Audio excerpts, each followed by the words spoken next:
कठोपनिषद ग्रंथ में प्रथम अध्याय में तृतीय वल्ली और इस तृतीय वल्ली का तृतीय मंत्र।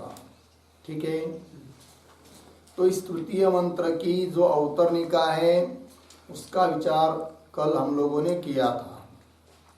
बताया था कि प्रथम मंत्र में कहे हुए जो जीव और परमात्मा जिन्होंने गुहा में प्रवेश कर लिया है, अर्थात बुद्धि रूप गुहा में जिनकी उपलब्धि होती है, ऐसे जो वो दो जीव और परमात्मा, उनमें से जो जीव है कि जो कि उपाधि से युक्त है, संसारी है, और उसी का विद्या अथवा अविद्या में अधिकार है। तो जिसका विद्या में अधिकार है वह मोक्ष की प्रति जाता है, और जिसका अविद्या अर्थात कर्म में अधिकार है वह कर्म का अनुष्ठान करके संसार अर्थात स्वर्ग आदि को प्राप्त होता है। किंतु विद्या का फल स्वरूप जो मोक्ष अथवा स्वर्ग आदि संसार, वहाँ तक जाने के लिए जैसे रथ चाहिए, तो रथ की कल्पना की जा रही है। तत्र गमने जाने के लिए साधन स्वरूप रथ की कल्पना कर रहे हैं। तो उसी बात को आप कह रहे हैं, रथ की कल्पना कैसी कैसी कर रहे हैं, इस तृतीय मंत्र से आरंभ होता है। इस मंत्र का हम लोग उच्चारण करते हैं।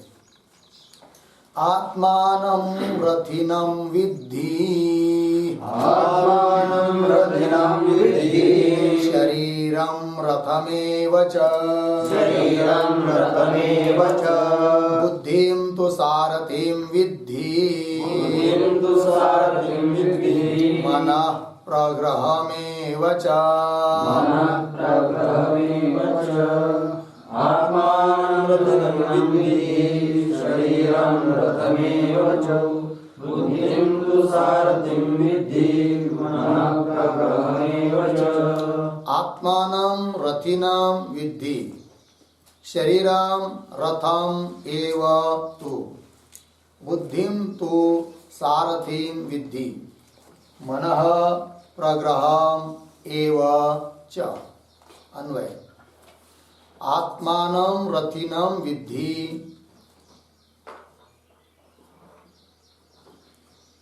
तू नहीं, शरीरं तू रथम एव,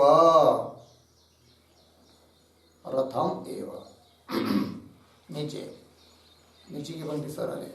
बुद्धि तु सारथिं विद्धि, मनः प्रग्रहम् एव च।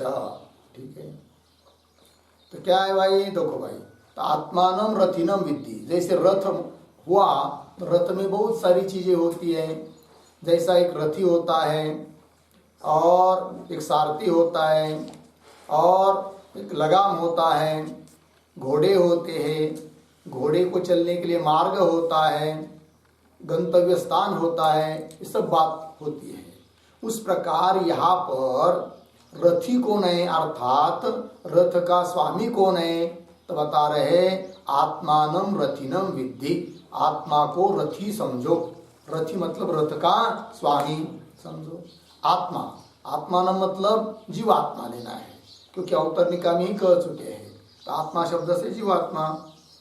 और रथ कौन है भाई, तो कह रहे शरीरम तु रथम एव, ये जो हम लोगों का शरीर है ना, यही क्या है, रथ है।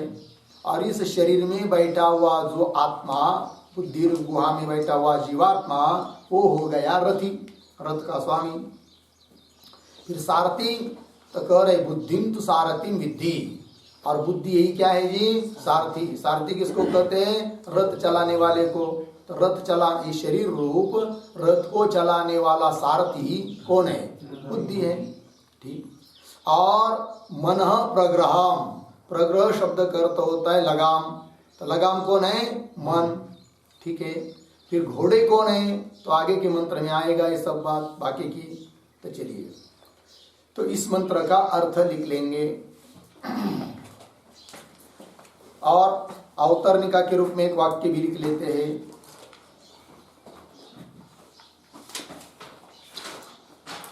लिखते हैं तत्र संसारम मोक्षम वा प्रति, तत्र संसारम मोक्षम वा प्रति गच्छतः रथिनः, गच्छतः रथिनः कर्मफल भोक्तुः जीवस्य,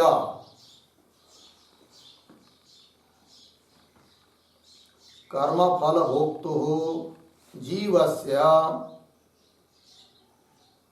रथादिवत्, रथादिवत् शरीरादीनि, शरीरादीनि गति साधनानि, गति साधनानि दर्शयते द्वाभ्याम, दर्शयति द्वाभ्याम आत्मानम इति। ठीक है, देखो भाई, तत्र उन परमात्मा जीवात्मा के बीच में जीवात्मा जो है वह संसारम मोक्षम वा प्रति, संसार के प्रति अथवा मोक्ष के प्रति गच्छतः जाते हुए ऐसे रथी जो कि कर्म फल का भोक्ता जीव, उसके लिए साधन रथ क्या है, रथादिवत, जैसे रथ जाने का साधन है, यात्रा का साधन है, उसी प्रकार शरीरादीनि गति साधनानि, गमन के क्या है, साधन है। इस बात को दिखा रहे हैं दो मंत्रों के माध्यम से। तो चलिए मंत्रों के शब्दों का अर्थ लिखते हैं। तो प्रतीक है आत्मानम, आत्मानम, ठीक, बराबर कर्म फल भोक्तारम,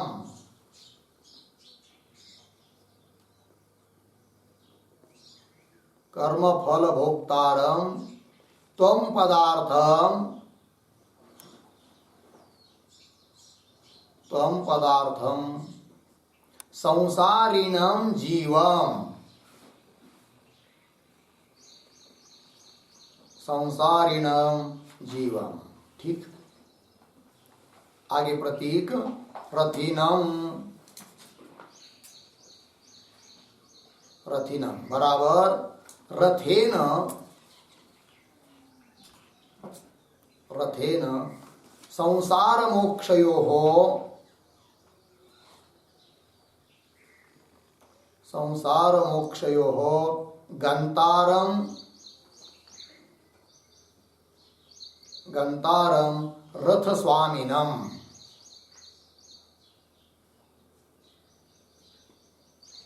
रथ स्वामिनम। ठीक, आगे प्रतीक विद्धि बराबर जानी ही,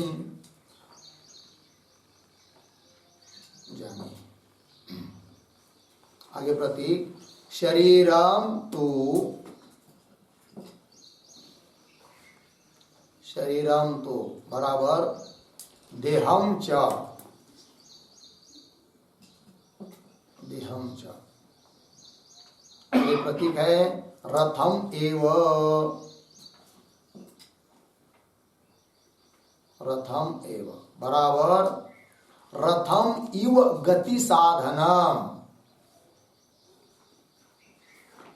रथम इव गति साधनम, कौंस में लिखिए गमनोपयुक्त यानम, गमनोपयुक्त यानम, कौंस बन। आगे प्रतीक विद्धि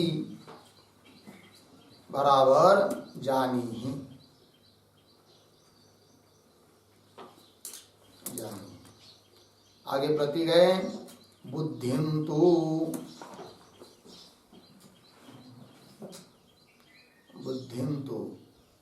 बराबर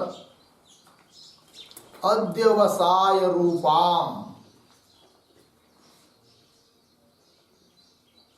अध्यवसाय रूपाम बराबर निश्चयात्मिकाम, निश्चयात्मिकाम। ठीक है, आगे प्रतीक सारथिम, सारथिम बराबर शरीर रूप रथस्य, शरीर रूप रथस्य नेतारम।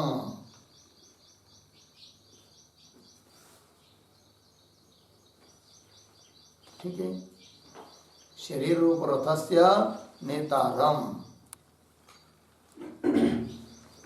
कौन में लिखिए रथस्थाश्वादि चालकम, रथस्था, रथस्थ अश्वादि ऐसा है, रथस्थाश्वादि चालकम यंतारम, यंतारम कौन बन। आगे प्रतीक है विद्धि बराबर जानी ही।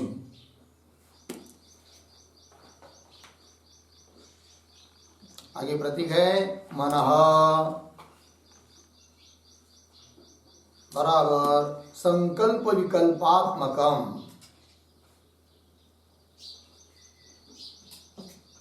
संकल्प विकल्पात्मकम।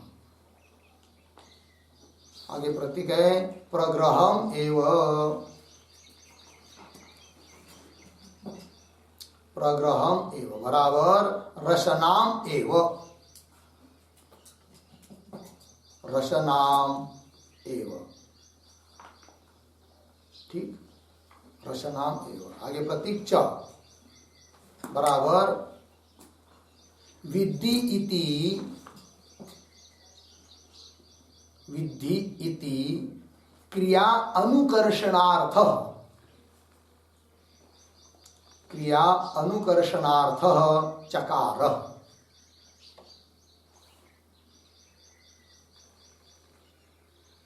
ठीक है, हो गया। अर्थ देखिए, आत्मा शब्द का अर्थ कर दिया कर्म फल भोक्तारम, कर्म के फलों को भोगने वाला, अनुभव करने वाला, जो कि त्वम पद का अर्थ है ऐसा जो संसारी अर्थात जीव, उसको लेना है किस शब्द से, आत्मा।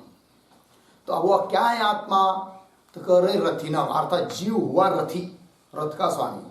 तो रथिनम का अर्थ कर दिया रथेन, रथ के माध्यम से संसार अथवा मोक्ष के प्रति गंतारम जाने वाला, जो ऐसा जो रथ का स्वामी, तो हुआ रथिनम, आत्मा रथी हुआ, विद्धि जानी।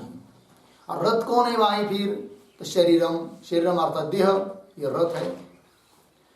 रथम एव, तो रथम इव गति साधनम, जैसा रथ गति का, गमन का साधन है, उस प्रकार यह शरीर भी साधन है।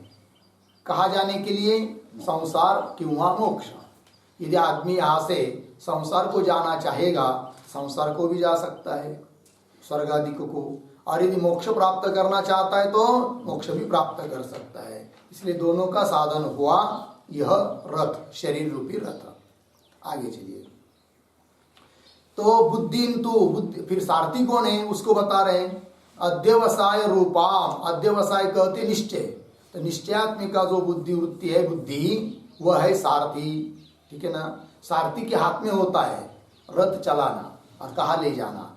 तो यहाँ पर भी बुद्धि रूप जो सारथी बैठा है वह इस शरीर में, उसी के हाथ में है रथ, कहाँ ले जाना है, कैसा चलाना है करके। ठीक है, आगे चलिए, बुद्धिम तो क्या, सारथिम, सारथी का मतलब कर दिया शरीर रूप रथस्य नेतारम, शरीर रूपी रथ को ले जाने वाला, जो उसको कहते क्या, सारथी। तो फिर भाई कोई समझेगा तो घोड़े भी तो ले जाते हैं रथ को, ऐसा कोई न समझे, इसलिए और बता दिया रथस्थ अश्वादि चालकम यंतारम, रथ में बैठा हुआ घोड़े इत्यादि को चलाने वाला जो है, गंता ले जाने वाला यंतारम, वह है सारथी। तो कौन सारथी हुई? बुद्धि। विद्धि जाने ही। तो कितनी बात हुई? रथी, रथ, सारथी, 3 बात हुई। अब लगाम क्या है? तो कह रहे मन संकल्प विकल्पात्मकम प्रग्रहम एवं। प्रग्रह शब्द का अर्थ होता है लगाम। संस्कृत में लगाम के लिए शब्द है रशना। तो प्रग्रह बोलिए, रशना बोलिए, तो वही लिख दिया रशनाम एवं। रशना मतलब लगाम। घोड़ों को बांधा हुआ रहता है और उस वो डोरी, वो रस्सी किसके हाथ में रहती है? सारथी के हाथ में रहती है। सारथी और घोड़े को जोड़ने वाली जो रस्सी, उसी को कहते हैं क्या? लगाम। वो कौन है यहाँ पर? मन। और चकार का अर्थ क्या है? अंतिम में चकार आया था ना, उससे क्या लिया? तो विद्धि।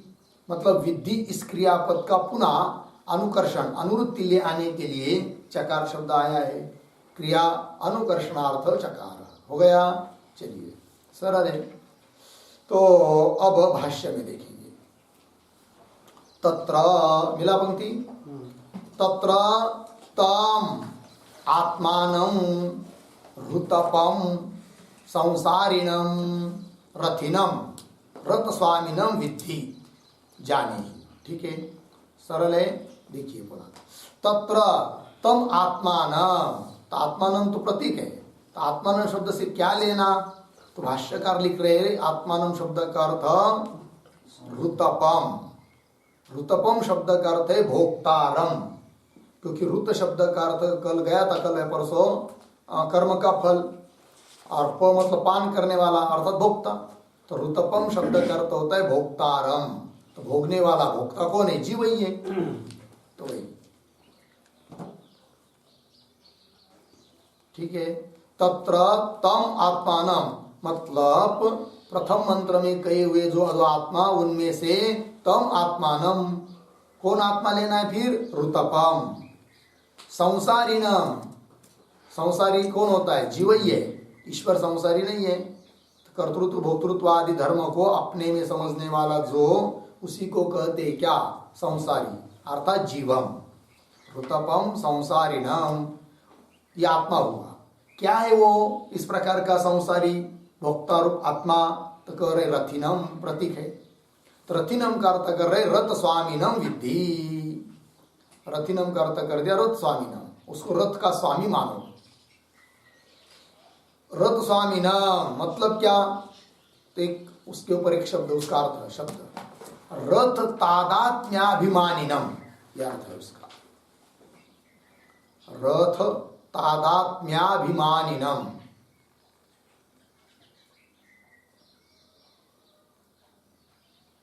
ठीक है, रथ तादात्म्याभिमानिनम, रथ स्वामीनम का अर्थ। तो रथ तो हुआ शरीर, फिर उसका स्वामी कैसा बन गया आत्मा? क्योंकि रथ तो पंचमहाभूतों का है शरीर, तो उसका स्वामी आत्मा कैसा बन गया? इसलिए कि उस रथ का वह तादात्म्य अभिमान धारण करता है, मेरा ऐसा कहता है, इसलिए रथ स्वामी बता दिया किसको? जीवात्मा को। रथ तादात्म्याभिमानिनम रथ स्वामिनम विद्धि, विद्धि का अर्थ जानी हो गया। प्रथम पाद का अर्थ हुआ। अब द्वितीय पाद की व्याख्या करने जा रहे हैं। तो शरीरम, तो शरीरम रथम एव तू, ये सब प्रतीक है।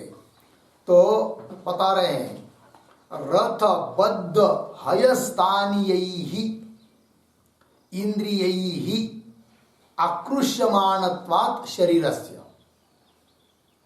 ठीक है, क्या कहने जा रहे हैं कि अर्थ तो मूल में द्वितीय पाद में शरीरम रथम एवतु, मतलब शरीर क्या है? रथ है, ये बता दिया। अब शरीर को रथ क्यों बताया? इसका हेतु दे रहे भाष्यकार। क्या हेतु दे रहे? दिया तो रथबद्ध, रथबद्ध का अर्थ होता है रथ संलग्न, है कि नहीं? घोड़े क्या होते हैं? रथ से संलग्न होते कि नहीं? रथ में जुड़े हुए होते हैं। तो जैसे रथबद्ध, हय, हय कहते घोड़े को, तो हय स्थानीय ही, तो हय स्थानीय घोड़ों के स्थान पर कौन लिया जाने वाले? इंद्रिय। ठीक है, तो जैसे व्यवहार में लौकिक रथ को खींचने वाले कौन होते हैं? घोड़े होते हैं, घोड़ों के द्वारा रथ खींचा जाता है कि नहीं, आकर्षण होता है। उसी प्रकार इंद्रिय रूप घोड़े इस शरीर को खींचते हैं। अतः इस शरीर को कह दिया क्या? रथ। ठीक है ना, बात समझ में आ रही? शरीर को रथ क्यों कहा? कि जैसे वहां पर घोड़े रथ को खींचते हैं, वैसे शरीर को खींचने वाले कौन है? इंद्रिय है। अतः शरीर खींचा जा रहा है, जो खींचा जाता है वही रथ होता है। अतः शरीर क्या हुआ? रथ। वही कह रहे हैं। रथ बद्ध, रथ से संलग्न, हयस्थानीय ही, घोड़ों के स्थान पर जो कौन? इंद्रिय ही, इंद्रियों के द्वारा आकृष्यमाण तत् शरीर से, शरीर खींचा जाता है, आकर्षण होता है। ठीक है ना, इसलिए शरीर को बोल दिया क्या? रथ। आगे चलिए, ये द्वितीय पाद की भी व्याख्या हुई। अब तृतीय पाद की व्याख्या करने जा रहे हैं। बुद्धिम तो अध्यवसाय लक्षणाम सारथिम विद्धि। ठीक है ना, तो बुद्धिम तो सारथिम विद्धि आया था कि नहीं? तो बुद्धि शब्द से क्या लेना? तो बता रहे अध्यवसाय लक्षणाम। अध्यवसाय लक्षण, लक्षण मतलब स्वरूप। अध्यवसाय यही है लक्षण, स्वरूप, जिसका ऐसी बुद्धि, निश्चयात्मिक का बुद्धि। ठीक है, तो उस पर एक वाक्य लिखते हैं अध्यवसाय लक्षणाम के ऊपर। अध्यवसाय,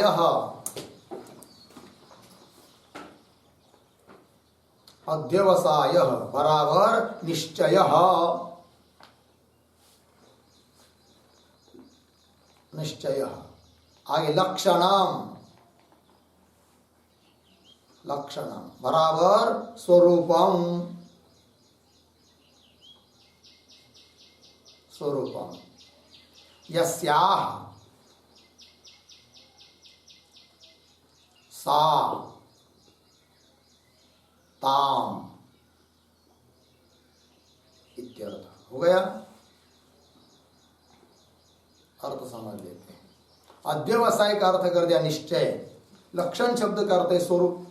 तो अध्यवसाय यही है लक्षण जिसका, अर्थात निश्चय यही है स्वरूप जिसका।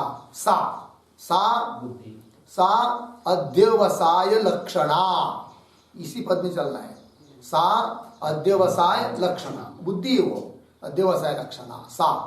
फिर उसकी द्वितीय ताम, तो क्या होगा? ताम अध्यवसाय लक्षणाम। ठीक है, ये विग्रह हुआ। तो बुद्धिम तु अध्यवसाय लक्षणाम सारथिम विद्धि, सारथी जानो। बोलेंगे क्यों बुद्धि को सारथी कहना है? तो हेतु दे रहे, बुद्धि नेत्रु प्रधानत्वात् शरीरस्य। शरीर चलता है कि नहीं? सब लोग, हम लोग काम करते हैं, खाते पीते, बोलते बैठते, सब कुछ करते हैं, किंतु सब करने में मुख्य प्रधान कौन होती है? बुद्धि ही होती है। सर्वव्यवहार हेतु गुणः बुद्धि, ऐसा तर्क में भी आता है कि नहीं? ठीक है ना, तो बुद्धि नहीं रहेगी तो कोई काम नहीं होने वाला है। बुद्धि है, इसीलिए सब चल रहा है शरीर का कार्य। ठीक है, इसलिए सारथी कर दिया किसको? बुद्धि को। किंतु बुद्धि भी तो जड़ है, अतः उसको भी प्रकाशन प्रेरित करने वाला कौन है? चेतन आत्मा है, वो बात अलग है। ठीक है, तो यहाँ पर बुद्धि को सारथी कहने का तात्पर्य बताया कि बुद्धि नेत्र प्रधानत्वात् शरीर से, शरीर में प्रधान कौन होती है? बुद्धि होती है, इसीलिए उसको सारथी बना दिया। तो उस पर भी एक इसको विग्रह लिखते हैं इस शब्द का, बुद्धि नेत्रो इत्यादि लिखते। बुद्धि ही नेता, नेता बराबर प्रापयित्री, प्रापयित्री। आगे प्रधानम स्वतंत्र भूता, स्वतंत्र भूता। यस्य शरीरस्य, यस्य शरीरस्य तत्तथा, तत्तथा तस्य भावः तत्वं तस्मात्।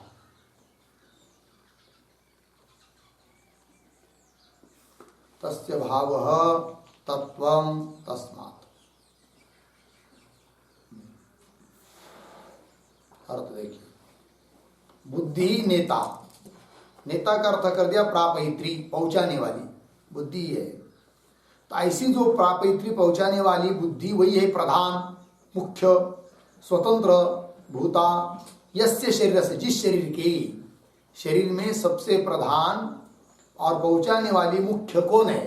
बुद्धि तो है। तो यस्य शरीर से तथा, तो वो हुआ फिर तथा मतलब बुद्धि नेतृ प्रधानत्वात् शरीरस्य, तथा तस्य भावः तत्वं तस्मात् पंचम्यंत कर दिया। पंचम्यंत मतलब बुद्धि नेतृ प्रधानत्वात्, ठीक है, शरीरस्य। तो शरीर में प्रधान और पहुंचाने वाली मुख्य रूप से कौन होती है? बुद्धि। इसलिए उसको क्या बताया? सारथी। लग गया? आगे चलिए। इस बात को समझाने के लिए भाष्यकार दृष्टांत देकर समझा रहे हैं। बुद्धि सारथी है, इस बात को दिखा रहे हैं। लौकिक सारथी के साथ उसकी तुलना कर रहे हैं। तो सारथी नेतृ प्रधान इव रथ, ये दृष्टांत दिया। मतलब व्यवहार में भी जो रथ होता है उसमें ले जाने वाला, मुख्य पहुंचाने वाला कौन होता है? सारथी होता है, और वही प्रधान होता है। उसी प्रकार इस शरीर रूप रथ में प्रधान और पहुंचाने वाली मुख्य कौन है? बुद्धि। इसलिए उसको सारथी कह दिया। तो यहाँ पर जो शब्द आया है सारथी नेतृ प्रधान इव रथ, तो सारथी नेतृ प्रधान, इस पर एक वाक्य उसका विग्रह। सारथी ही नेता, सारथी ही नेता, प्रापयिता, प्रापयिता, प्रधानः, स्वतंत्रः यस्य, यस्य सः इव इत्यर्थः।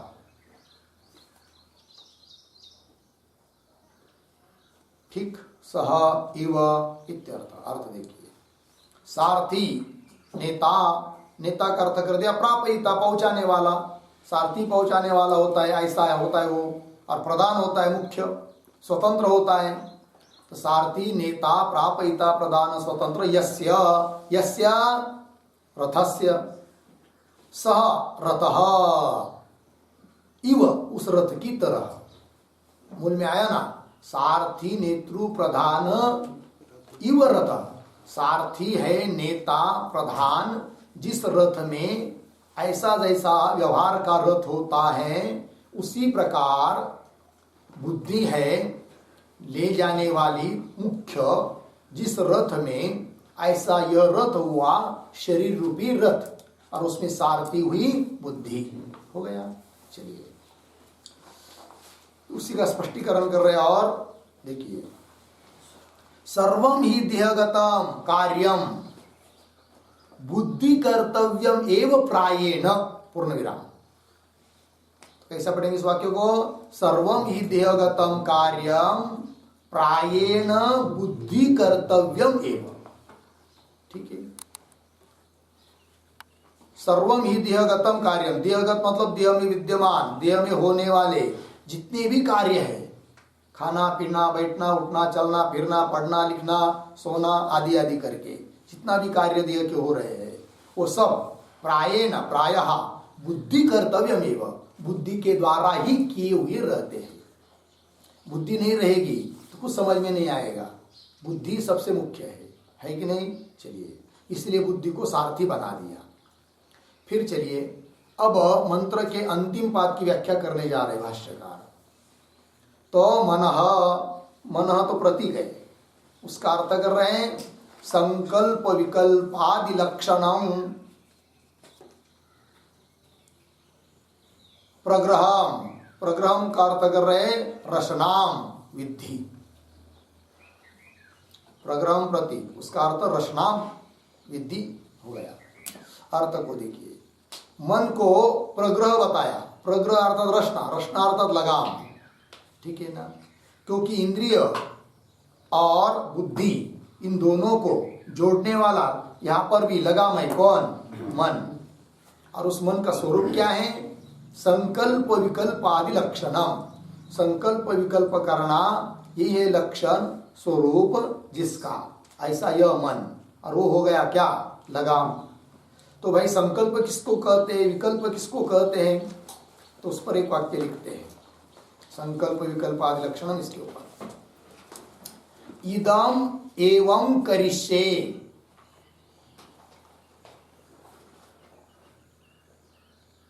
इदम एवं करिष्ये इति वृत्ति ही संकल्पः, इति वृत्ति ही संकल्पः। पूर्ण विराम। स्थाणुर्वा पुरुषो वा, स्थाणुर्वा पुरुषो वा इत्यादि विकल्पः, इत्यादि विकल्पः अर्धविराम तत्स्वरूपम इत्यर्थः, तत्स्वरूपम इत्यर्थः। ठीक, चलिए। तो क्या हुआ? संकल्प क्या है कि इदम एवं करिष्ये इति वृत्ति, यह इस प्रकार से मैं करूंगा, ये जो वृत्ति है इस वृत्ति का नाम होता है क्या? संकल्प। मन संकल्प करता है कि नहीं? और पुनः विकल्प क्या होता है? द्विकोटि ज्ञान, स्थाणुर्वा पुरुषो वा, इसको बोलते विकल्प। ये भी मन का ही धर्म है। तो इत्यादि विकल्प होता है तत्स्वरूपम, और वही स्वरूप है किसका? मन का। संकल्प विकल्पात्मक होता है कौन? मन। उसका कोई दूसरा ऐसा कोई आकार विशेष नहीं है। संकल्प विकल्प हो न करना, संकल्प विकल्प ये उसका क्या है? स्वरूप है, लक्षण। बना संकल्प विकल्पादि लक्षणम। ठीक, और आगे प्रग्रहम, प्रग्रहम का अर्थ कर दिया रसनाम विद्धि, हो गया। तो मन को रचना अर्थात लगाम क्यों बनाया उसको बता रहे भाष्यकार। मनसा ही प्रगृहितानि श्रोत्रादीनि करणानि प्रवर्तन्ते रशना इव अश्वाः। ठीक है ना? तो अंतिम का उदाहरण है। तो मनसा ही प्रगृहितानि, मन के द्वारा ही प्रगृहितानि, प्रगृहितानि का अर्थ होता है प्रेरितानि। ठीक है ना? कौन? श्रोत्रादीनि, मन के द्वारा प्रेरित होने पर ही श्रोत्रादि इंद्रिय प्रवृत्त होते हैं। और मन यदि उसको साथ नहीं देता है तो इंद्रियों की प्रवृत्ति नहीं होती है। समझ लीजिए चक्षु रूप को देखने के लिए जाना चाहता है, किंतु मन उसको साथ नहीं दे रहा है, मन मना कर रहा है, तो चक्षु स्वयं अकेला मन के बिना जा नहीं सकता। तो मन जब कहेगा तभी जाएगा। अर्थात इंद्रियों को प्रेरणा देने वाला कौन है? मन। इसलिए मन को बता दिया क्या? रचना अर्थात लगाम।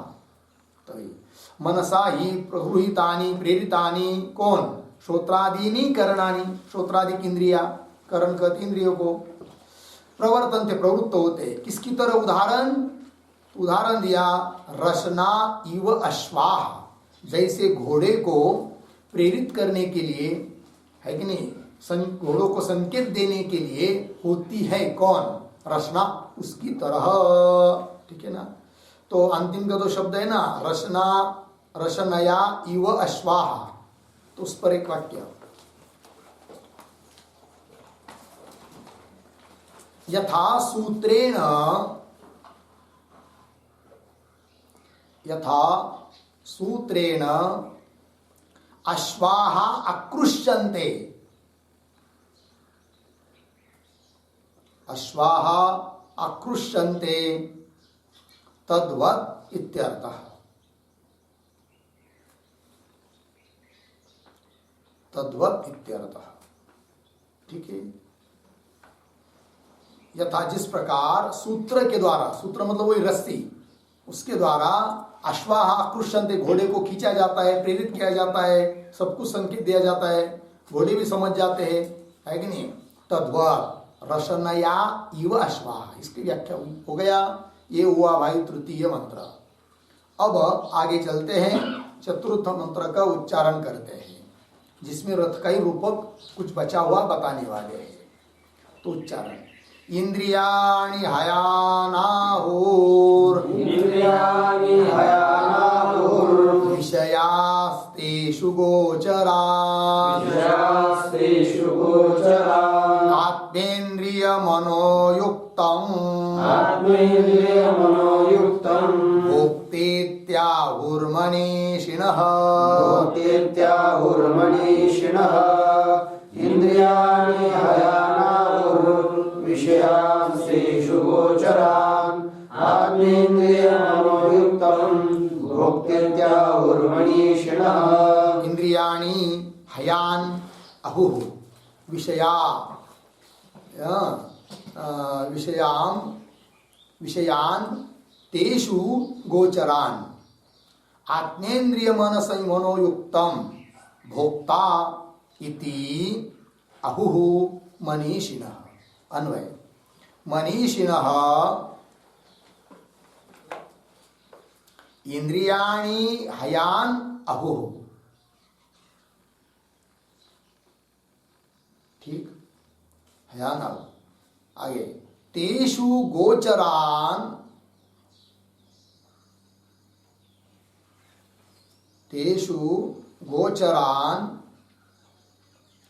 विषयान अहुः को फिर से ले सकते हैं।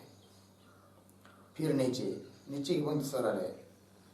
आत्मेन्द्रिय मनोयुक्तम आत्मेन्द्रिय मनोयुक्तम भोक्ता इति अहुः। अहुः हो गया। अर्थ को देखिए, मनीषिण का अर्थ होता है विवेकी लोग, रथ की कल्पना करने में कुशल लोग। वे बोलते हैं कि इंद्रियाणि हयान अहुः, इंद्रियों को हयान, हय कहते घोड़े को, तो घोड़ों को बोल रहे हैं। मतलब इंद्रिय क्या है, इस रथ के शरीर रूप रथ के घोड़े कौन है, इंद्रिया। सभी इंद्रिया घोड़े हैं। फिर भाई घोड़ों को चलने के लिए मार्ग तो चाहिए, तो कौन मार्ग है, तो बता रहे तेषु गोचरान विषया, उन इंद्रियों को चलाने के लिए, इंद्रिय रूप घोड़ों को चलाने के लिए उनके जो अपने अपने विषय, वही उनके क्या है, मार्ग है। ठीक है, मार्ग बताया। फिर आगे तो भोक्ता कौन है, तो कह रहे आत्मेन्द्रिय मनोयुक्तम भोक्ता, यह भोक्ता है। इति अहुः, ऐसे ये मनीषी लोग बोलते हैं। ठीक है, तो चलिए थोड़ा शब्दशः अर्थ लिख लेंगे। तो लिखिए, प्रतीक है मनीषिणः,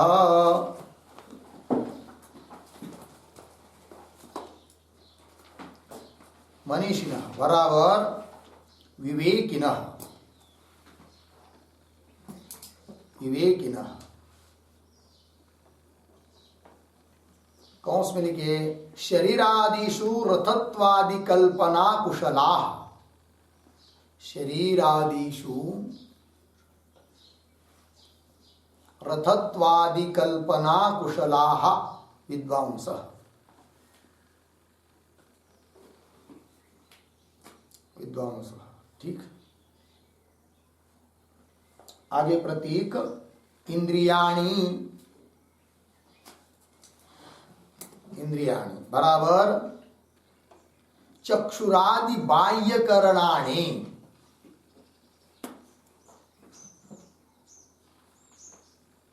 चक्षुरादि बाह्य करणानि। आगे प्रतीक है हयान बराबर शरीरात्मक रथ कर्षकान, शरीरात्मक रथ कर्षकान अश्वान।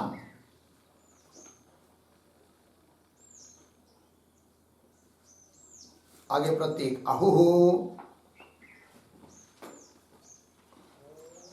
बराबर उक्तवन्तः, उक्तवन्तः। ठीक, आगे प्रतीक है तेषु बराबर तेषाम उक्ताश्वानाम, तेषाम उक्ताश्वानाम। आगे प्रतीक गोचरान,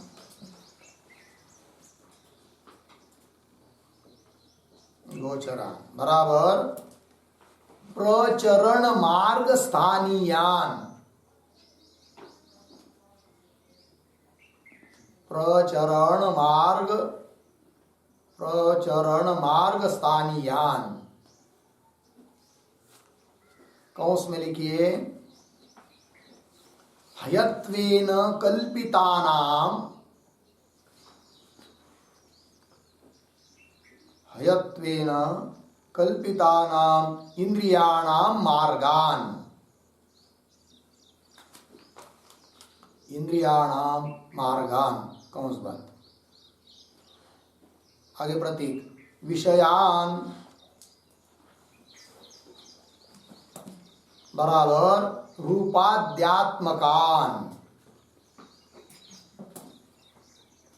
रूपाद्यात्मकान अहो,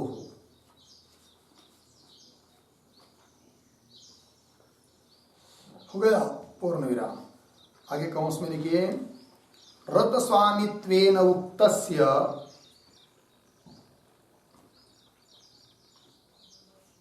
रथ स्वामित्वेन उक्तस्य आत्मनः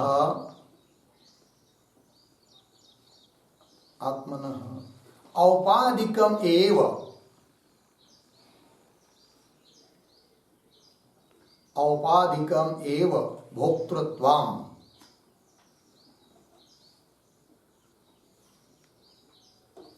भोक्तृत्वम् अर्धविराम, न स्वाभाविकम, न स्वाभाविकम इति आह, इति आह। आगे की तरफ बांध देकर कौंस बांध, फिर आगे प्रतीक आत्मेन्द्रिय मनोयुक्तम,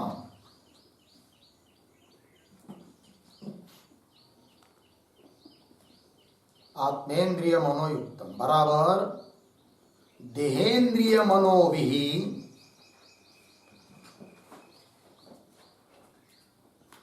देहेन्द्रिय मनोभिः सहितम, सहितम आत्मानम, आत्मानम चिदाभासाख्यम, चिदाभासाख्यम। ठीक, आगे प्रतीक भोक्ता बराबर सुख दुःखयोः अनुभविता,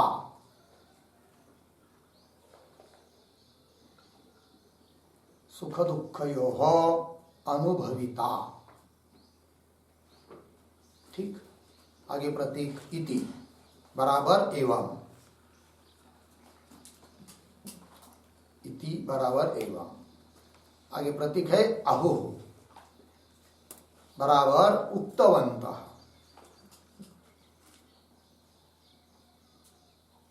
उक्तवंत। ठीक है, चलिए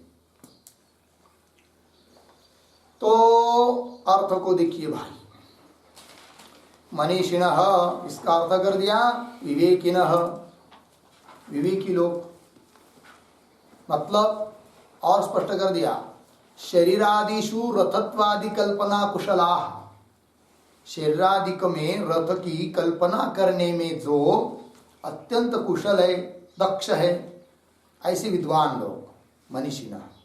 क्या बोलते हैं वो कहते हैं कि भाई रथ की कल्पना जो हम कर रहे हैं उसमें घोड़े कौन है, तो बता रहे इंद्रिय घोड़े हैं, तो वही कह रहे इंद्रियाणी। इंद्रियाणी का अर्थ कर दिया चक्षुरादि बाह्य करणानी, चक्षुरादि बाह्य सभी इंद्रिय। क्या है वो? हयान, हय कहते घोड़े को, घोड़े हैं। तो क्यों घोड़े हैं? तो कह रहे शरीरात्मक रथ कर्षकान अश्वान, शरीरात्मक रथ को वो कर्षण करते, खींचते हैं इंद्रिय, इसलिए उस इंद्रियों को कह दिया क्या? हयान, अश्वान।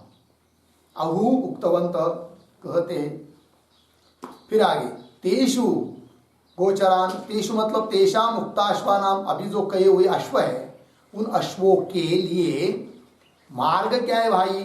तो गोचरान का अर्थ कर रहे हैं प्रचरण मार्ग स्थानीयान, चलने के लिए उनको मार्ग स्थानीय कौन है, तो आगे विषयान, गोचरान विषयान, तो वही कह दिया हयत्वेन कल्पितानाम इंद्रियाणाम मार्गान, घोड़ों रूप से कल्पित जो इंद्रिया, उन इंद्रियों के लिए मार्ग, गोचरान मतलब मार्गान, कौन है वो मार्ग, तो विषयान, विषय ही क्या है, मार्ग है। तो कौन विषय, उदाहरण दिया रूपाद्यात्मकान, रूप रस गंध शब्द स्पर्श ये सब विषय मार्ग है, क्योंकि इंद्रिय इसी पर चलते हैं ना। हाँ, तो रूपाद्यात्मकान अहु होगा इतना। तो ये हो गया भाई पूर्वार्ध की व्याख्या। अब उत्तरार्ध में, इस चौथे मंत्र के उत्तरार्ध में आत्मेंद्रिय मनोयुक्तम पद आया है, और ऐसा जो हो वो भोक्ता ही कह रहे हैं, लेकिन कौन है वो भोक्ता, तो उसका स्पष्टीकरण कर रहे हैं कि तृतीय मंत्र में रथ का स्वामी रूप से जिस आत्मा को कहा है वो तो रथी है, वही भोक्ता है, किंतु उस आत्मा में जो भोक्तृत्व है वो स्वाभाविक भोक्तृत्व नहीं है, अपितु औपाधिक भोक्तृत्व है, उपाधिकृत भोक्तृत्व है। इस बात को दिखा रहे हैं अभी इस मंत्र के उत्तरार्ध में। वही लिख दिया आपको कौन उसमें, रथ स्वामित्वेन उक्तस्य आत्मन, रथ का स्वामी रूप से कहा हुआ जो आत्मा है, तो उस आत्मा का औपाधिकमेव भोक्तृत्व, औपाधिक भोक्तृत्व है, औपाधिक संसारित्व है, उसमें स्वभाव सिद्ध संसारित्व नहीं है। वो स्वयं को भले कर्ता भोक्ता समझ रहा है, किंतु स्वाभाविक नहीं है, पारमार्थिक नहीं है, कर्तृत्व भोक्तृत्व फिर कैसा है, औपाधिक उपाधिकृत है। वही लिखा है न स्वाभाविकम इत्या।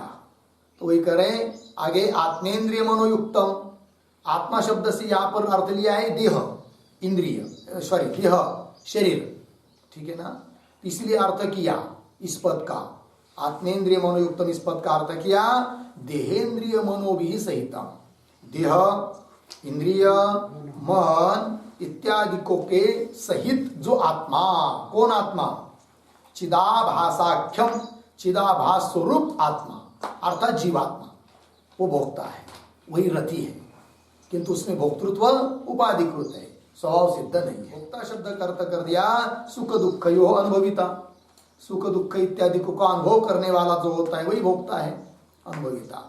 इति एवं अभु उक्तवंत, इस प्रकार वो मनीषी लोक बोलते हैं।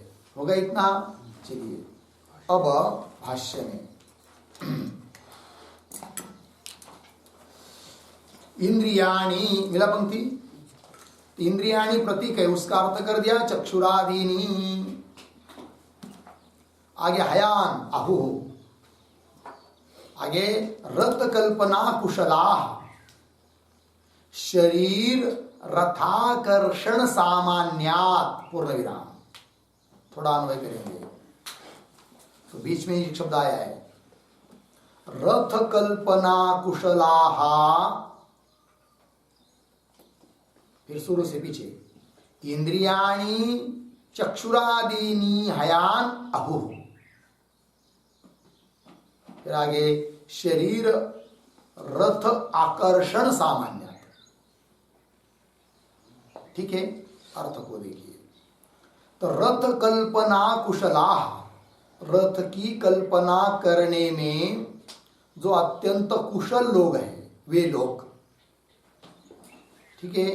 तो क्या बोलते हैं वो, तो इंद्रियाणी चक्षुरादीनी, चक्षुरादि इंद्रिय हयान अहु, अहु का कर्ता कौन है, यहाँ पर कौन करता है अहु का, हाँ रथ कल्पना कुशलाहा अहु, रथ की कल्पना करने में जो लोग कुशल है वे लोग बोलते हैं, क्या बोलते हैं, इंद्रिय ही क्या है, घोड़े हैं, ये बोलते हैं।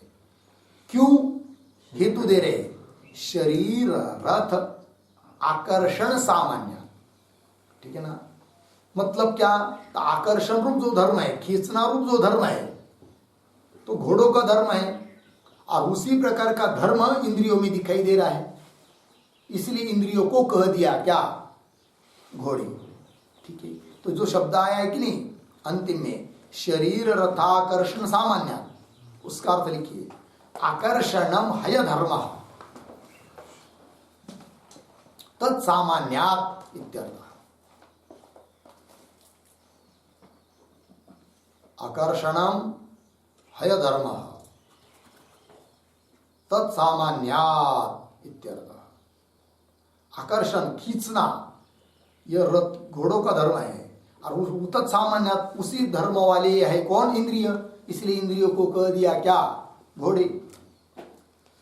और ऐसे कौन कहते हैं? रथ कल्पना कुशलाहा, लिखा है ना यहाँ पर। तो रथ कल्पना कुशलाहा इसका अर्थ लिखिए विग्रह। रथत्वेन शरीरम, रथत्वेन शरीरम कल्पयन्ति, कल्पयन्ति बराबर निरूपयन्ति ये अध्यात्मविदः, ये अध्यात्मविदः ते। हो गया? देखो भाई, रथत्वेन शरीरम, रथ रूप से शरीर की कल्पना करते, निरूपण करते ये ऐसे जो आध्यात्मविद लोग, ते कौन थे? ते क्या? रथ कल्पना कुशला, मूल शब्द। हो गया ना? चलिए आगे भाष्य में। तेषु, तेषु प्रतीक है, हाँ। तो देखिए, तेषु एव इंद्रियेषु, तेषु का अर्थ कर दिया इंद्रियेषु। तो तेषु एव इंद्रियेषु हयत्वेन परिकल्पितेषु, ठीक है ना? उन्हीं इंद्रियों में कि जिनको घोड़ों रूप से जिनकी कल्पना की है, पंक्ति देखते जाइए। तेषु एव इंद्रियेषु हयत्वेन परिकल्पितेषु, ऐसे उन घोड़ों में, घोड़ों के लिए क्या? गोचरान प्रतीक है, उसका अर्थ कर दिया मार्गान। रूपादीन विषयान विद्धि, ठीक है? तो कैसे पढ़ेंगे? रूपादीन विषयान गोचरान मार्गान विद्धि।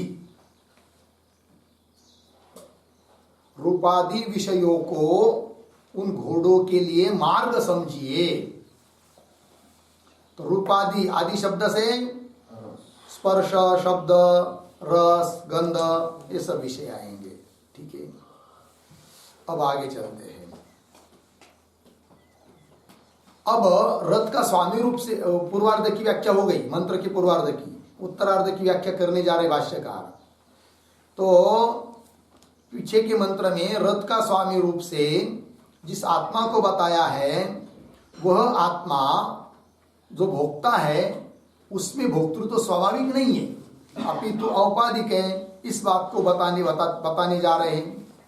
आत्मेन्द्रिय मनोयुक्त, ये प्रतीक, उसका अर्थ कर रहे हैं शरीर इंद्रिय मनोभि सहितम, है कि नहीं? आत्मा शब्द का अर्थ या शरीर लिया, तो शरीर, इंद्रिय, मन इत्यादि को के सहित, सहितम, सहितम का भी अर्थ कर रहे संयुक्तम आत्मानम, है कि नहीं? शरीर इंद्रिय मन के सहित संयुक्त ऐसा जो आत्मा। तो बोलेंगे आत्मा और शरीर इंद्रिय मन इसके साथ संयुक्त कैसा हो गया भाई? तो संयुक्तम शब्द का अर्थ है अविद्यक तादात्म्य संबंधवान।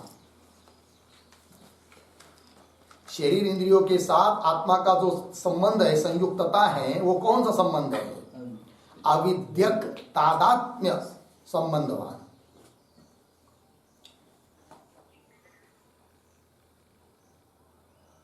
अविद्यक तादात्म्य संबंधवान, अविद्या से जन्य जो तादात्म्य संबंध, मतलब उस आत्मा का शरीर इंद्रियों के साथ कोई वस्तुता संबंध नहीं है, किंतु तादात्म्य पकड़ लिया, ये मेरा ही स्वरूप है समझ लिया उसने, अविद्या के कारण, अज्ञान के कारण, यही संयुक्तता है। तो मतलब शरीर इंद्रिय मन के साथ तादात्म्य हुआ है जिस आत्मा का, ऐसा जो शरीर इंद्रिय मन से संयुक्त आत्मा, तादात्म्यवान ऐसा जो आत्मा, वो है भोक्ता। उसमें भोक्तृत्व क्यों आया? शरीर इंद्रिय मन के साथ तादात्म्य किया, इसलिए भोक्तृत्व आया। स्वाभाविक भोक्तृत्व नहीं है, ये कहना। तो शरीर इंद्रिय मनो भी सहितम संयुक्तम आत्मानम, मिला पंक्ति, संयुक्तम आत्मानम भोक्ता इति, वही भोक्ता है, इति संसारी इति अहुः, कौन? मनीषिण विवेकिना। मनीषिण का अर्थ कर दिया विवेकिना। तो विवेकी लोग बोलते हैं, क्या बोलते हैं? कि वह भोक्ता है, जो रथी है, रथ का स्वामी, किंतु संसार भोक्ता अर्थ संसारी है। कर्तृत्व भोक्तृत्व आदि जो संसार धर्म, उसको अपने मानने वाला है, किंतु उसमें जो भोक्तृत्व है, संसारित्व है, वह स्वाभाविक नहीं है, अपितु औपाधिक है। शरीर इंद्रिय मन के साथ तादात्म्य संबंध होने के कारण, भ्रम के कारण तादात्म्य संबंध हुआ, उसके कारण उसमें भोक्तृत्व की प्रतीति आ रही है। हो गया जी? तो चलिए भाई, अब आगे चलिए। अब उसमें जो भोक्तृत्व है वह उपाधिकृत ही है, यही मानना पड़ता है, स्वाभाविक नहीं। इसके लिए अन्वय व्यतिरिक्त से बता रहे हैं, यदि उपाधिकृत भोक्तृत्व मानेंगे तो ही ठीक है, अन्यथा नहीं। कैसे? तो बता रहे, देखिए, न ही, पंक्ति मिली भाष्य में, न ही केवलस्य आत्मनः भोक्तृत्वम अस्ति, बुद्ध्यादि उपाधिकृतम एव तस्य भोक्तृत्वम। मिला पंक्ति? देखिए भाई अर्थ, तो थोड़ा अन्वय। ही केवलस्य आत्मनः भोक्तृत्वम न अस्ति, न का अन्वय इधर है,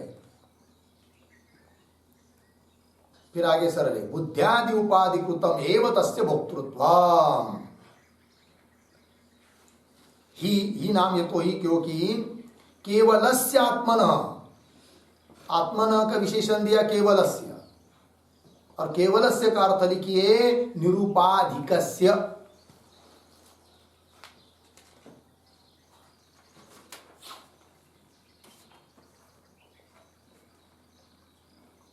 निरुपाधिकस्य,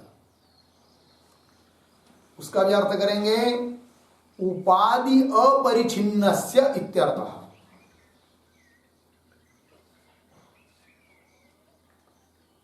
उपाधि अपरिछिन्नस्य, उपाध्य परिछिन्नस्य, ठीक है, बात एक ही है। तो केवल से निरुपाधिक बोलिए, चाहे उपाधि से अपरिछिन्न बोलिए, ठीक है ना। तो केवल से आत्मा, केवल जो आत्मा है, निरुपाधिक जो आत्मा है, उसमें भोक्तृत्व न अस्ति, भोक्तृत्व नहीं है उसमें। फिर कैसा भोक्तृत्व है फिर उसमें?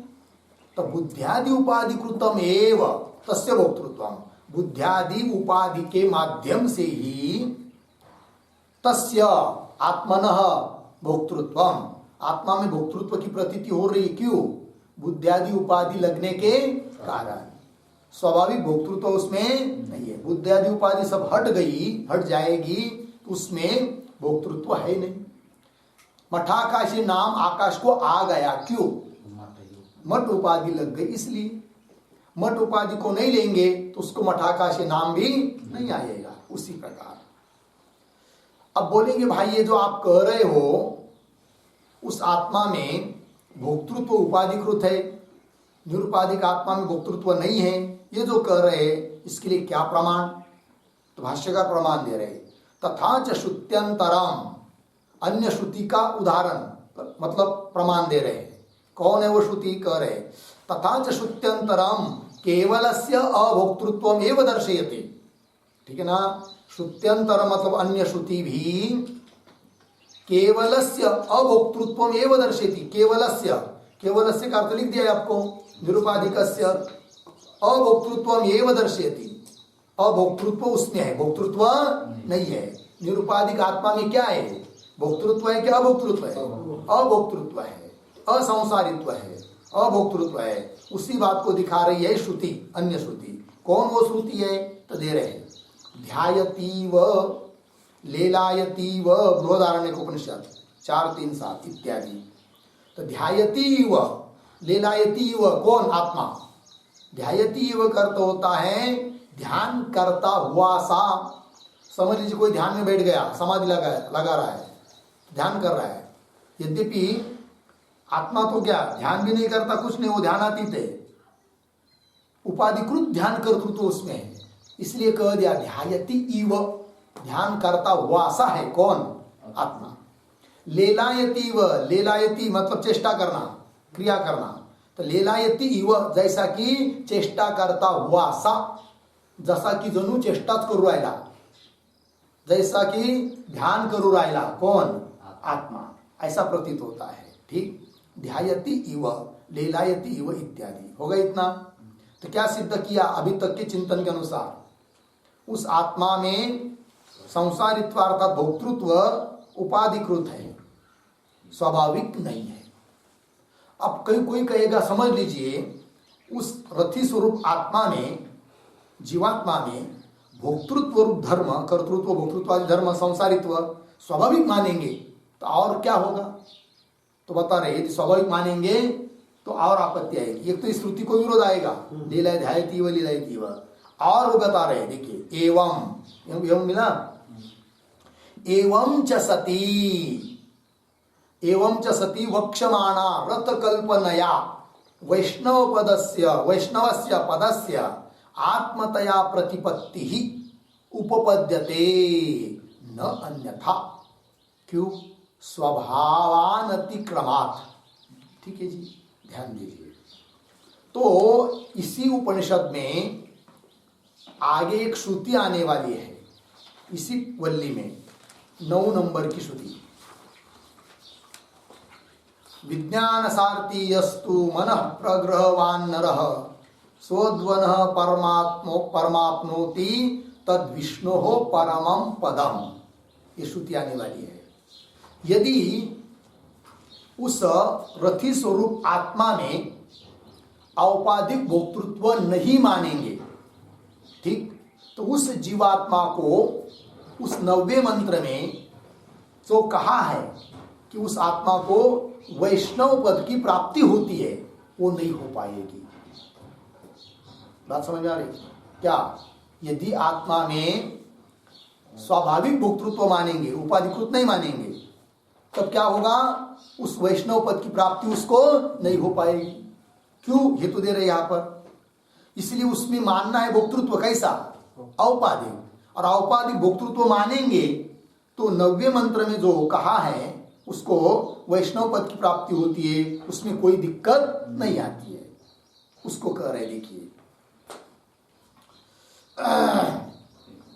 हाँ, तो वैष्णव पद की प्राप्ति बताने वाली जो श्रुति है आगे आने वाली 9 नंबर में, उसकी अनुपपत्ति से उसकी अनुपपत्ति हो जाएगी, उसकी संगति नहीं लगेगी जब स्वाभाविक भोक्तृत्व मानेंगे तब। इसलिए भोक्तृत्व जो मानना है वह स्वाभाविक नहीं, फिर कैसा? औपाधिक है कि नहीं? नहीं तो अनुपत्ति हो जाएगी को किसकी? उस आगे आने वाली श्रुति वही दे रहे। एवं च सती, मिला पंक्ति, एवं च सती का अर्थ लिखिए। एवं च सती इसका मतलब है औपाधिके भोक्तृत्वे सती।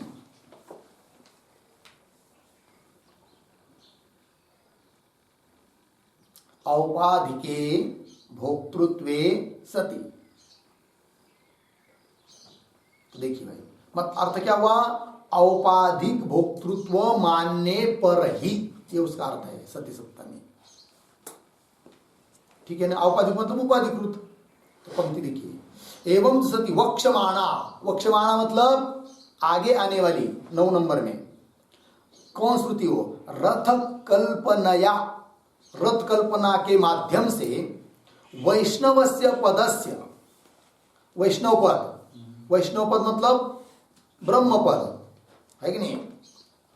व्यापक, वैष्णव शब्द का अर्थ होता है व्यापक, वो आएगा वहां पर। तो व्यापक स्वरूप जो ब्रह्म स्वरूप है उसका पद, पद मतलब कोई खुर्ची नहीं, तो कह रहे आगे वैष्णवस्य पदस्य आत्मतया प्रतिपत्ति ही, आत्मा रूप से प्रतिपत्ति, प्रतिपत्ति का अर्थ है प्राप्ति, आत्मा रूप से प्राप्ति उपपद्यते। ये वाक्य हुआ अर्ध विराम, उपपद्यते के बाद लगे अर्थ। एवं च सती वक्षमाणा रथ कल्पनया वैष्णव पदस्य आत्मतया प्रतिपत्ति उपपद्यते। वैष्णव पद की आत्मा रूप से प्राप्ति उपपन्न होती है, संभव होती है, न अन्यथा। न अन्यथा मतलब औपाधिक भोक्तृत्व नहीं मानेंगे, स्वाभाविक मानेंगे, तो वैष्णव पद की प्राप्ति नहीं हो पाएगी। क्यों? हेतु दे रहे आगे। तो उसके पहले वो जो पहला वाक्य पढ़ा हम लोगों ने, एवं च सती वक्षमाणा रथ कल्पनया वैष्णवस्य पदस्य आत्मतया प्रतिपत्ति उपपद्यते, यह है ना, या तक उस पर एक वाक्य लिखिए उपपद्यते के बाद। तो लिखते हैं औपाधिक भोक्तृत्वे एव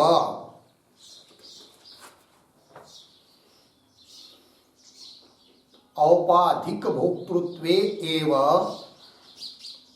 वक्षमाणा या रथ कल्पना,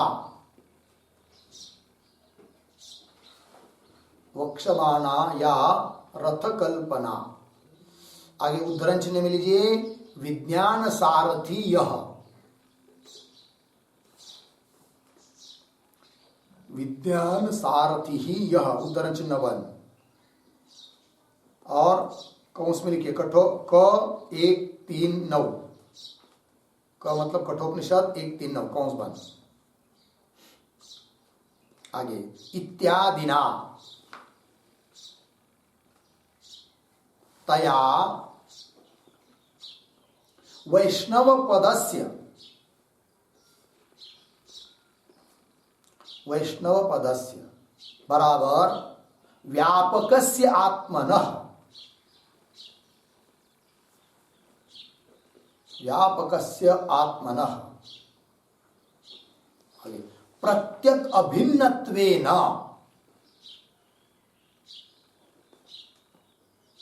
प्रत्यक अभिन्नत्वेन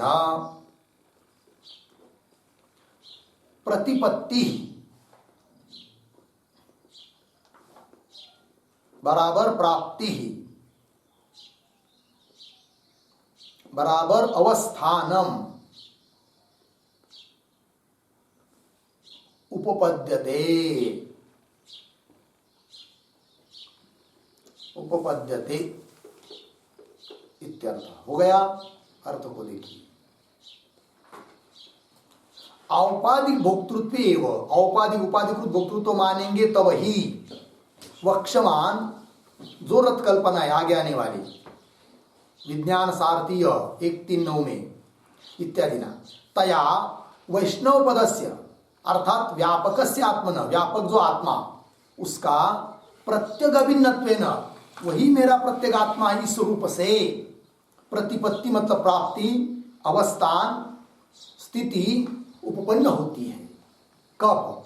औपाधिक भोक्तृत्व मानेंगे तब, क्योंकि उपाधिकृत है, उपाधि हट गई, भोक्तृत्व हट गया। तो ये आत्मा भी कैसा है? अभोक्ता है, और वो वैष्णव पद भी अभोक्ता है, दोनों का भेद संगति लग जाती है। और स्वाभाविक भोक्तृत्व मानेंगे तो स्वभाव कभी बदलता नहीं है, तो ये होगा भोक्ता, और आत्मा वैष्णव पद ब्रह्म वो हो गया अभोक्ता, दोनों का एकता होगी ही नहीं, दिक्कत होगी। इसलिए इस आत्मा में जो भोक्तृत्व है वो कैसा? औपाधिक। लग गए पंक्ति? चलिए भाष्य में, एवं च सती वक्षमाणा रथ कल्पनया वैष्णवस्य पदस्य आत्मतया प्रतिपत्ति उपपद्यते। लगा? आगे न अन्यथा, मिला? तो अन्यथा के ऊपर एक वाक्य देखिए, अन्यथा बराबर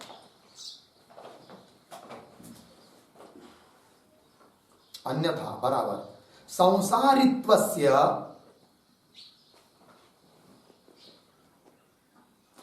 संसारित्वस्य कौंस में लिखिए भोक्तृत्वस्य, कौंस बंद,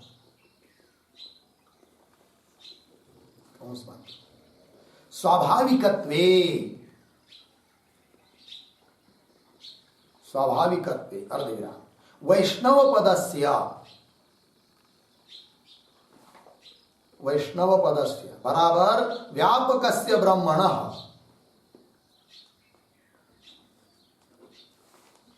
व्यापकस्य ब्रह्मणः आत्मतया प्रतिपत्तिः, आत्मतया प्रतिपत्तिः बराबर प्राप्ति न उपपद्यते, न उपपद्यते बराबर न संभवती, न संभवती हो गया, यह अर्थ हुआ। अर्थ देखिए भाई, अन्यथा, अन्यथा का अर्थ कर रहे हैं संसारित्व से अर्थात भोक्तृत्व से स्वाभाविकत्व, स्वाभाविक मानेंगे तो, ठीक है ना। तो पहले वाक्य में क्या बताया, औपाधिक मानेंगे तो उपपन्न होता है अभेद, और अन्यथा स्वाभाविक मानते तो क्या फिर, तो संसारित्व से स्वाभाविकत्व, तब न, अन्यथा न मतलब क्या, वैष्णव पदस्य आत्मतया प्रतिपत्ति ही न उपपद्यते, ये उसका अर्थ होता है, वही लिख दिया आपको टिप्पणी में। अन्यथा संसारित्व से भोक्तृत्व से स्वाभाविकत्व वैष्णव पदस्य अर्थात व्यापकस्य ब्रह्मण, वैष्णव पदस्य का अर्थ व्यापक ब्रह्म के साथ आत्मतया आत्मा रूप से प्रतिपत्ति, आत्मा रूप से प्राप्ति न उपपद्यते न संभवती। बोलेंगे क्यों, स्वाभाविक मानने पर क्यों नहीं होगी, तो भाष्य में अंतिम शब्द आया है स्वभाव अनतिक्रमात्, ये हेतु दिया। तो उस पर एक वाक्य लिखिए, स्वभावस्य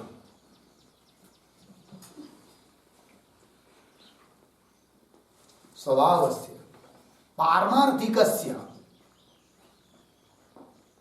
संसारित्वस्य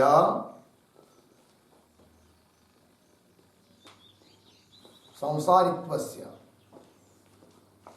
पारमार्थिक से संसारित्वस्य हुआ, आगे अनतिक्रमात्, अनतिक्रमात् बराबर अतिक्रमाभावात्, अतिक्रमाभावात् बराबर त्यागाभावात्,